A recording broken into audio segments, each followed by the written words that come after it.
the most remarkable thing that he said is, you are more blessed to give than to receive. And as I'm looking at this mom crying because she now has a house that all of us Nevada realtors just built for her, I feel like the luckiest person ever that I got to do it. My name is Kevin McIntosh, and this is The Closing Table, where we talk to experts about their experience in real estate all across the country. Let's go.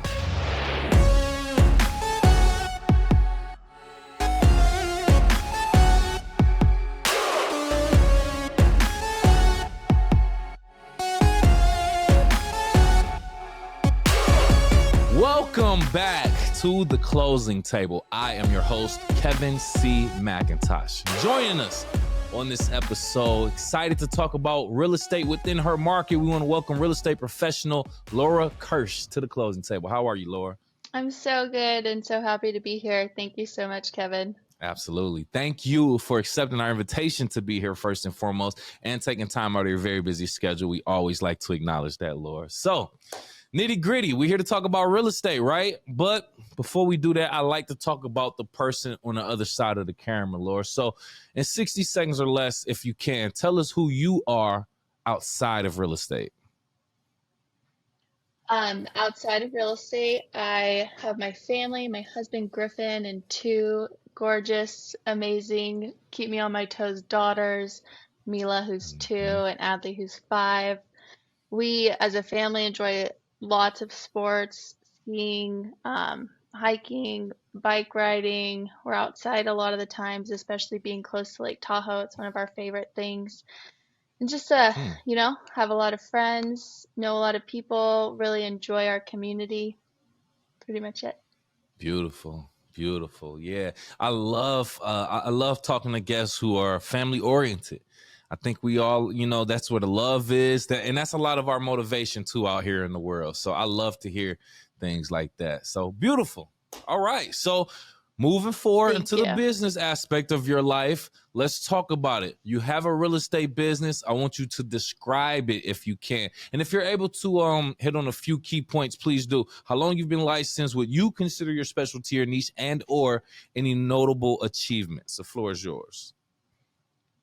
Oh, thank you. So kind of starting at the beginning, I started interning in real estate at about 16 and then years old. And then as soon as I turned 18, I got my real estate license. I worked in a group setting with a team at Remax, which is a company everyone knows, until about 2018. And at that point, I needed a change. So I moved to my current brokerage, Marmot Properties, which is a small boutique brokerage in Reno that has focused a lot on development, has really created the community here in Reno that we have that's in Midtown. So I really got to expand my knowledge, learning about new construction, zoning codes, infill, things like that. And so since then, I've grown my own team, the Kirsch Real Estate team, that has just, I kind of attribute some of my success to having my first daughter unexpectedly. Once you have a kid, you really learn how efficient you need to be. Yes, ma'am. So really started getting very busy in like 2018. And then obviously when the market took off in 2020, grew substantially since then. So I've sold over 50 homes for the past 4 years. I now have just one awesome team member, and maybe we'll expand later, maybe not, but we've kind of stayed away from the large team thing that a lot of people do. We're able to do so much, just the two of us. That's kind of how I foresee us growing in the future, is just one person at a time, really like leaning into them and helping them grow and then expanding from there. Yep. Beautiful. Makes sense. Love to hear that, though. Love to hear about the growth, the motivation, the reasoning behind, just like we spoke earlier. Family is a lot of motivation for people to actually go out here and make things happen, especially for real estate agents being in control of your own schedule. So that makes sense. And I love and respect that and honor that. So beautiful. Thanks. Laura. Yeah, you have a lot less time once you have a kid. Yeah, correct, correct. So you spoke on it briefly in regards to where you are, Reno. The only Reno that I know is Reno, Nevada. So that's where you are. I'm assuming Reno, Nevada. Let's talk about it. Very, very interesting town. I want you to just describe your current market. First, geographically. We're going to get into all the economics and numbers later. Talk about obviously Reno, Nevada. Talk about the culture, the weather, the attractions, things to do. What Reno is known for. I only know Reno from Reno 911, the show, which was a very funny show, but I'm sure it has more to offer. Oh Please. my gosh. Yeah, that a lot of people mention Reno 911. I've never even seen that show, but Yep. I have been What? here in What? Reno. No, never. Oh my gosh.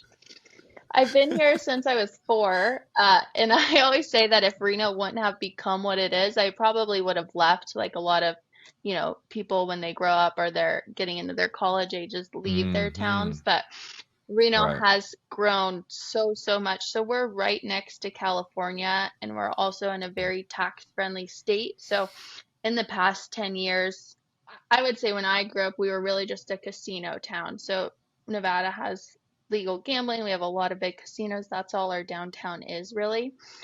Yep. But we were the second hardest hit state in short sales and foreclosures right after Florida, Nevada was.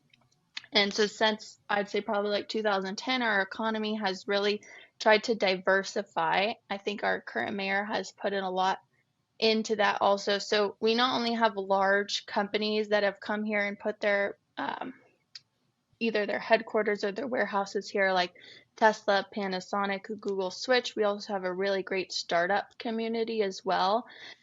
So Mm-hmm. we have just really blown up in the past 10 years. Plus, we're right next to Lake Tahoe, like I kind of mentioned earlier, which is a huge attraction. People from all over the world like to visit Lake Tahoe. And from my house in Reno, it's probably a 40-minute drive. So, really, a lot to offer Mm. here. I think is becoming a really fast growing city. We're a little bit landlocked, so I don't know how we will probably never get to be like a big metropolitan city, but it has become Right. really amazing. I'm super happy to be here and raise my kids here and all that stuff. Man, love it. Love to hear about it. So, okay. So, first of all, thank you for painting that picture. Gives me and people like me a little bit more insight into a town that I don't think I've ever been to. And like I said, the only thing I know about it is a TV Hmm. show, which I'm pretty sure, depicted just the comical side of the city or whatever the case may be. But okay, so it seems like it's been growing. It was slightly affected by, I'm assuming you said by the pandemic and everything that was an effect of that, correct? Is what you were mentioning? As far as short No, sales and in foreclosures? that was after Oh, 2008. 2008. So the Okay. big crash. Yeah. Right, When I right, right. entered the Okay. market, when I got my license, Mm. yeah, 90% of our sales were short sales and foreclosures, and now there's none. So Woo. the pandemic was Okay. beneficial to our market. Our prices went way up after that. Mm-hmm. Okay. Wow. Wow. That's interesting. Yeah. So I would make an assumption, but I don't want to do that. So what about the weather? Is it? I'm assuming you're still technically part of the desert, right? Is it super dry? Is it like 100-degree weather year round? Like, do you get snow? Like, can you go a little bit into detail with that? Yeah, we're high desert, so we have all 4 seasons. We do have some days in the hundreds during summertime, but we get a ton of snow. Like last winter, we were buried in snow. So we What? have, and then another funny statistic is we have like 300 days of sunshine. So there is sun almost every day in Reno, but we get a ton of snow during the winter. Most winters, not every winter, but you can No, expect to no. need tank tops and shorts in summertime and huge parka jackets and snow boots during the winter time. No, no. I'm sorry. I'm sorry, Laura. We might have to cut this in. There's no way you're gonna tell me you get a lot of snow in Reno, Nevada. I am in Michigan. I'm gonna tell you what a lot of snow is. I'm talking about a couple of feet. What is a lot of snow to you? Please. What is a lot of snow? Well, you have to remember we're right by Lake Tahoe, so we have some of the best skiing 40 minutes away from us. So we Good point. definitely Good do get point. a ton of snow. In the valley in Reno, usually it will be melted by the afternoon, but last year I had a foot and a half of snow in my backyard for a month and a half that What? wouldn't melt. Yeah, it Wow. was crazy. Wow. Okay, I wouldn't have guessed that. I wouldn't have guessed that. Okay, thank you for the Yeah, new Reno Mythbuster type information right here. Okay, thank you. Thank you. So totally. Oh my I gosh. being in Michigan, I'm a fan of all four seasons. I appreciate the snow. So usually when people like to Me move to the too. places that are hot all the time, I'm like, that's cool, but I want some snow when it's supposed to snow. So to know that Reno actually gets that, it's surprising and it's a little bit, I guess, reassuring knowing that you get all four seasons. So that's interesting. Thank you. Thank you. So Yeah, I let's love get it into the too. economics. Yeah, let's get into the economics. What are the prices looking like? Average price points. What are average days on market? Sale to list price. Any information numbers that you can give us in regards to the economics and real estate in your market, please. Yeah, so Reno has a neighboring city, Sparks, and that they're usually put together when we talk about our numbers. Sparks is probably a little bit lower in median purchase price, but we're right around like the 550 to 600 mark, depending on if you include condos and mobile homes and things like that. But we still have a pretty low days on market. It's only taking like 3 weeks right now on average to get into escrow. Our inventory is still Mm-hmm. really, really Mm-hmm. low. A lot of people just, aren't wanting to sell, but we have a lot of buyers and a lot of people in the market right now that hadn't been able to get in the market in like 2020, 2021. So I Yeah. would say it's probably Yes. the healthiest I've seen it in, 3 years because no one has too much power right now. It's really kind of more of a level playing field. That's interesting. That's interesting. Yeah, 500,000, 550,000. You say that's I guess I could see that. I could see that in that area. And you say Yeah. that would be even way down more by the condos and the mobile homes. So, I mean, the single family homes are probably even higher than that, just, on average, correct? Yeah. If we Yeah. just do Okay. single Okay. family homes, we're probably and just in Reno, not in Sparks, we're probably looking like 620-ish median purchase Yeesh. price. Oh, wow. hmm Wow. Okay. What's it like in Okay. Michigan? See, it could vary. It could vary. I mean, we're talking about an entire state. I mean, you can go obviously from we're talking about markets like Detroit, where depending on what kind of home you want, you can get a home Yeah. for 150,000 here. In the Detroit Oh market, my you'll have gosh. to put in some sweat equity, so a little bit of work, but 150,000, you can get a home for sure, for sure. And then obviously you go into the Ann Arbors, the Bloomfield Hills, and the suburb places like that. You can easily go into the 700s higher easily. So when Okay. I hear the prices from other markets, I rarely to ever hear anyone say something that's where like the Detroit or Michigan market is. Like for the most part, a lot of other markets are like 500,000, 600,000 and above. And I think in Michigan, I'll probably say a healthy hmm between 3 and 400 with the entire state. That's just something I would kind of throw out. But Dang. yeah, yeah, that's interesting. That's Well, interesting. when I So, got okay. my Mm-hmm. No, please. Oh, I was saying when I got my real estate license in 2014, our median purchase price in Reno was $155,000. Wow. Wow. Wow. Wow. Wait. So it jumps from that to $550,000 in a span of just under 10 years? Yeah, That is crazy when you think about it. That is crazy when you put it in we've grown like perspective. Okay. crazy. Yeah. Yeah, I yeah, will say okay. though With a few different I mean, factors that happen too. I get it. yeah, so prices before the crash in like the peak of 2008, the median purchase price was probably like 450. So we're just a little bit higher than we were before we got hit really hard. Mm, that's okay. I'm gonna have to sit on that for a minute. That definitely makes sense, and it's interesting to hear about that. Okay, so moving forward, You have an involvement with Big Brother, Big Sister, the Young Professionals Committee, and Grace Church. I think that's beautiful. Speaks to your character right there and your commitment to community service. So could you highlight a specific project or event where your efforts made a significant impact, either in the lives of individuals or just for the broader community? Yeah, I've just always really loved kids. That's always kind of been my uh, philanthropic passion. So Mm-hmm, with mm-hmm.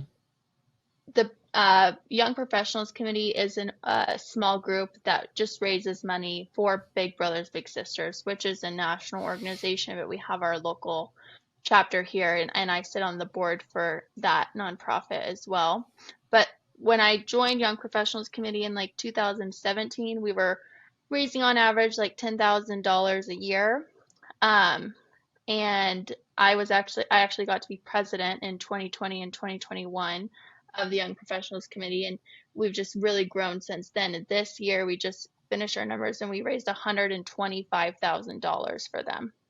Ooh, So we went from nice. $10,000 in Congratulations. like 2017 to $125,000, which is huge. And then Beautiful. with Grace Yeah. Church, which is the church I go to here in Reno, one of the things that I loved doing the most was when COVID hit, everyone was just trying to be helpful. I think it was a really good time for people to kind of try to connect with each other.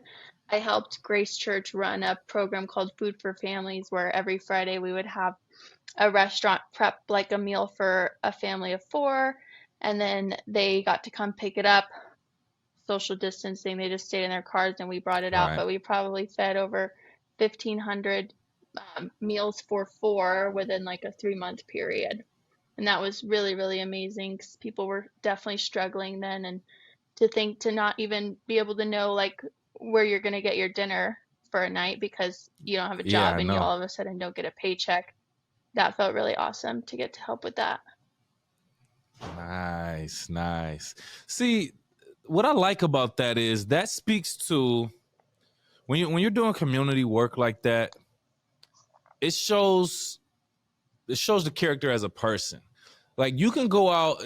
I guess what I'm trying to say is, as a real estate professional in your community specifically, your perspective can go one or two ways. If you're selling a lot of homes, you're very successful and people know you of actually getting people in homes and selling their homes. You could be looked at as a professional, like a great successful professional in that community, which is a great thing. Don't get me wrong. But Hmm. then when you go out and do work like what you're doing, community work, and you still have this professional side, that shows more of your human side, more of your altruistic side, if that makes sense, and just showing that you really care about the community and the people, and it's not just about the transactions. Now obviously it can lead into transactions in those type of relationships, but that work right there Sure, yeah. just shows a little bit more of your true spirit. So I love to hear about that, by the way. I want to applaud you. Thank you. It's really what you fills my tank. Mm-hmm. Mm-hmm. Yep. Yep. Fuel. Fuel. You have this quote on your social media page. I want to pick your brain about this. This was very interesting. It's from Norman Vincent Peale, if I'm pronouncing his name right, their name right. It says, quote, how you think about a problem is more important than the problem itself, end quote. Now, I love this. I love that problem. I mean, not that problem. I love that quote. And I want you to speak on it. Can you share a specific instance where your mindset played a pivotal role in resolving a challenging situation for a client?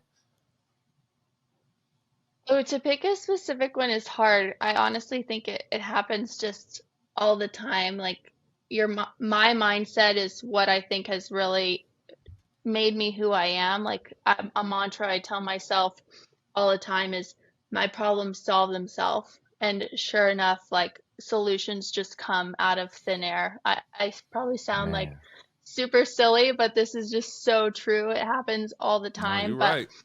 having that mindset for my clients has made me make so many deals happen that Mm-hmm. either we're about to fall apart or we're not even going to come together to begin with. But I was like, hey, let's try. Let's see if we can work it out. Like, if it doesn't happen, it's not meant to be. So when people trust me like that, most of the time I'm able to make it happen. And a lot of them do, which I am super grateful to have their trust and just have them allow me to help them during this, because I know that if something can get figured out, I'm gonna figure it out, or I'm gonna use my connections and make it happen. And just that quote, like how you think about the problem is more important than the problem itself, has can just like Yes. change your whole life if you just think like, oh no, I'm gonna make this happen. I'm gonna change the way I Hmm. think. I'm gonna be grateful. I'm gonna push forward. I'm gonna just do it, you know? I love that. It's so many ways that you can interpret. I mean, not even interpret that, but you can take that and apply it to so many different things. But it is so on point, and it's easier said than done if we're being honest. But it's the honest truth, For though, sure. right? If you Yeah. look back on your life, on all the problem, quote unquote problems that you've had, or the hurdles that you had to overcome, you've gotten through them all, and you come out successful, And they've made you alive, better. Yeah. still correct. It built character, made you better. Well said, right there. So when I saw that quote, I said that is 100% like on point, like, and it can apply to everything, not just real estate, obviously. So thanks for explaining that, and thanks Yeah. for providing that quote. Oh, you're welcome. Yeah, you took a trip to Mexico recently. I saw this, and you helped to build a home for a family in need. Very, very heartwarming, warming, by the way. Can you talk about that experience, and how did you get into that position first and foremost? Yeah. Well, Kevin, that was, I would say, the best experience I've ever had. It was so amazing. I was lucky enough to be a part of the Nevada Realtors as a whole. So the whole state of Nevada has a leadership program for realtors that they put on, and there's like 10 members, 10 realtors over the state chosen per year. And I did that program in 2020, and this is the second year now that their alumni, so people that have graduated from the program, have gone to build um, this home through another organization called Baja Bound. My friend Tiffany Banks, who's the CEO of Nevada Realtors, one of her best friends has done it for a long time, and so she just kind of got us all together. So this October, I got to go, and we basically built a house in 2 days. I mean, like, just to think of how lucky we are Oh, to live wow. in the United States, which I know can be a funny statement nowadays, and some people talk negatively about it, but these people are living in basically shacks, and they're super Yep, happy to be yep. doing it. So we built a home for Mm-hmm. a single mom with 3 kids. I'm sorry, 4 kids actually, just 3 of them are living with her. And we just did a concrete slab. We built 4 walls, a roof, 2 bedrooms in the home, no plumbing, no electrical still. And they were so happy at the end of it. A priest comes to bless the home. That's just, what everyone does there. And he was speaking in Mm. Spanish, but they translated for us. And the most remarkable thing that he said is, "You are more blessed to give than to receive." And as I'm looking at this mom crying because she now has a house that all of us Nevada realtors just built for her, I feel like the luckiest person ever that I got to do it. And I was just like, oh my gosh, this is what I need more of in my life. This is what people need to experience, is just like removing yourself and doing something for someone else. So I'm so grateful that Yes. Nevada Realtors did that for us and like brought us down Mm-hmm. there. It was so amazing. Oh my gosh. Yeah, I love that. I saw the smiles on everyone's faces in the picture, and I mean, just looking at everything, I Hmm. was like, "Wow, what an experience that is to go to." It's one thing to help someone build a home, around the corner from you or in your community, but to go somewhere to a completely different country, it's just a completely different experience. So I want to commend you on that again for once again speaking to your character by putting that community work or volunteer work. But also, you said concrete slabs is essentially what you build. No electrical, no plumbing. So can Yeah. you just basically talk about what you've learned about just overall housing development in another country compared to the US. I'm sure that's not how all the homes are done, but just overall Hmm. from what you've learned from housing development in that country compared to the United States. Yeah, that's such a great point. I mean, like what we built in Mexico would never be allowed in the US, at least in Reno. Like Mm, there's just so many requirements and permits and processes and people that have to come approve it, which is good. It's good that we have that stuff, but like there, you just in Mexico, you just own a piece of land and you basically do whatever you, at least where I was, you do whatever you want with it. So we just mm, came and we built like a glorified shed basically, but at least in my area in Reno, you need a permit even to put a shed in your backyard, you know? So it's yeah, just yeah. like so it's so different. Yeah, that is interesting. That was one of the things I want to know because I know the laws are different. I know the companies are different. I just know everything is different. I don't know how different, but I just know it's different. Yeah, And very different. that's interesting. You can just set up shop and just start building. We just started building a house. Yeah, and in 2 days, with a crew of 25 of us, it was done. Nice, nice. Well done to the entire team for getting that done for someone else. You got some data from the Institute of Luxury Home Marketing. The luxury market has an overflow of inventory right now, from what I've seen, according to that data, and it exceeds the demand. Yeah, And I want you to speak on this a little bit more. How does this factor influence the buyer-seller experience in the luxury market specifically? totally. And I would agree. And I do you mean, have any definitely examples? we're seeing luxury homes, uh, the majority of them sit on the market a longer than they have been.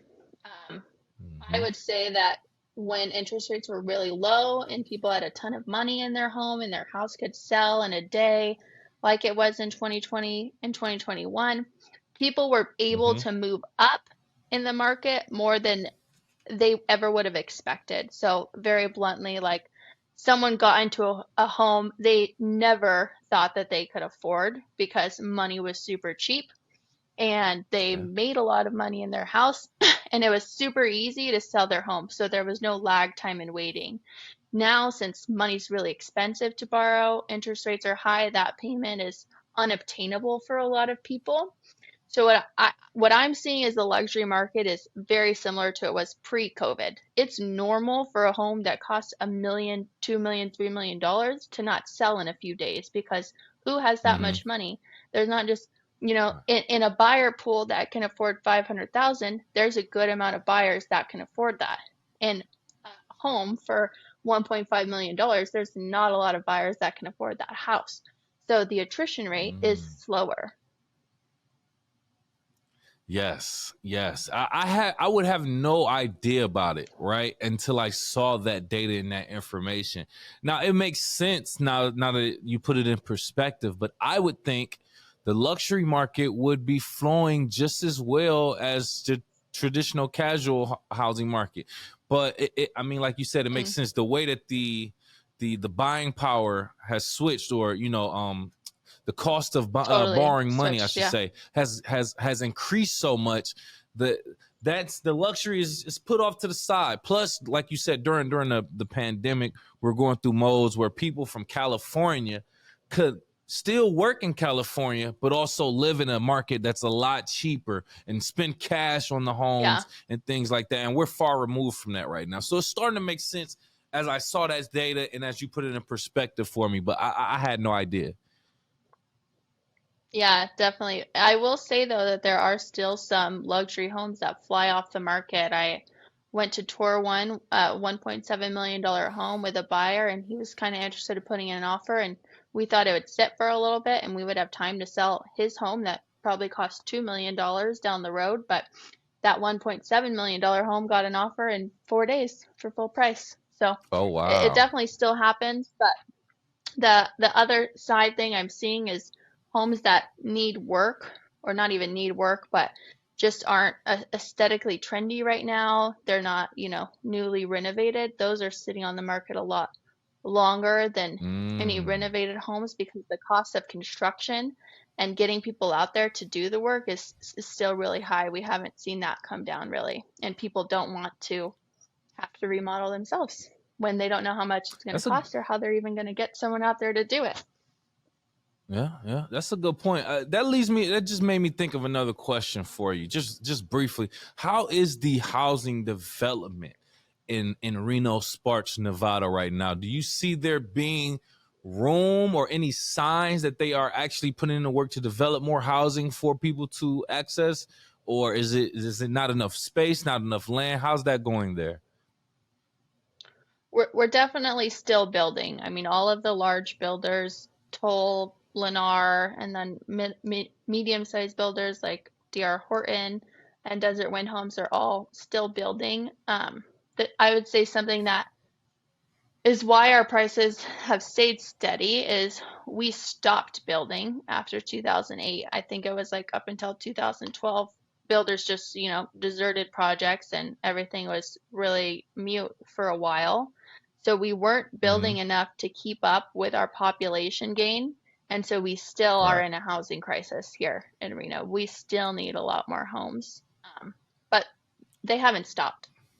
I know in a lot of areas they Well, have, but here they're still right. being built. What about the types of homes that are being developed? Are they more high end luxury homes? Are they more affordable housing? Or are they kind of like right in that middle? Are we seeing condos? We're seeing all of it. We have some condo Mm, developments. We even have some developers that are building new homes for rent. So they're building single family homes, but they're going to be rentals. We have some luxury developments. Definitely, I would say if I had to pick what's being built the most, it's probably in the more luxury range because I don't know exactly, mm, but I'm guessing that's what will make sense for the developers. It's really hard. It is hard to develop right now. The company I work for instance, Marmot, has a development wing, and we have four projects that we've been waiting to build, but we just can't make it make any sense because there's no money. I mean, it's going to cost us money to build these things right, right, because right, interest right. rates are so high. Interesting. Interesting. Okay. Speaking of kind of So the like an small guys are investment kind of in pushed out. properties. Right. No, no, that's the Yeah. point. And I've been hearing that. I'm glad you spoke on that. I've been hearing that in different markets too. You're seeing more of the super rich or just these corporations or these large entities buying up a lot of the homes or doing a lot of the development, and they're pricing a lot of the locals or natives out of their own market. Is that kind of what you're seeing a little bit? I mean, I don't think they're not trying to push anyone out. It's just they are on Well, of such a course. larger scale. They're building so many homes that it's Mm-hmm. okay if their profit is super, super slim. That's just how volume business works. Like they're okay if Yeah, they of make, course. 1% on a house, where a small developer or construction guy needs to make more than that, or else his whole life Yep. is at risk, you know? Yep. Yep. Yep. Yep. And Great they just point. can't Great take that perspective risk right too. now. Yeah.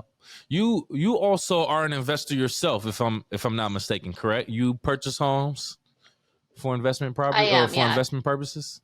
Okay. Good. Yes. Because I saw something that I have to ask you about. You said you do not buy rental properties for monthly cash flow. You buy for depreciation to offset taxable income. I love this. Let's talk about it. Can you talk about the advantages of using depreciation for offsetting the taxable income? You said appreciation that the property enjoys, as well as asset accumulation, is some other benefits. So, can you just speak on the advantages of those benefits for the potential or interested home investor listening?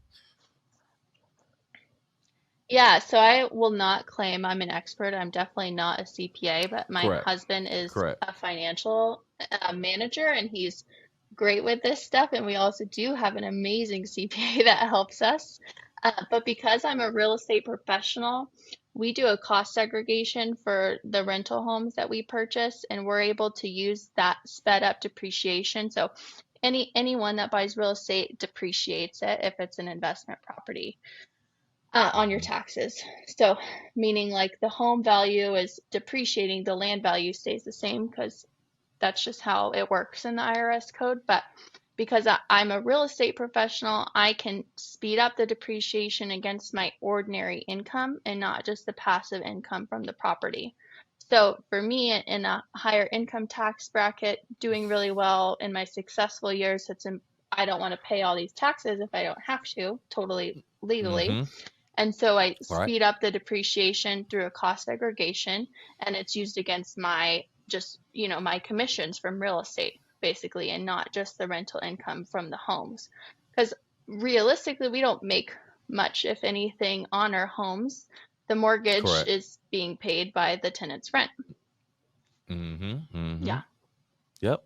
Well said. And I like that you brought that to the table, because I think the average person thinking about investing or purchasing an investment property or something like that is leaning towards, or really just going for that cash flow on, I guess, on the average Yeah. perspective. But to look at it from the depreciation side and offsetting your taxable Hmm. income is a whole nother perspective I think more people should focus on, because this is that's more of a, Which like a not chess everyone can move. do. Absolutely. Yeah, which not Absolutely. everyone So can do. once You have again, to be a real estate yeah. professional, but I definitely think real estate investing should be for everyone, because Oh think yeah. like maybe you're not making money now, but once that mortgage is paid off, you will be. And that's what you want, is that Mm-hmm. money in retirement. You want to live off what you make Mm-hmm. now and set yourself up to not have to work later on.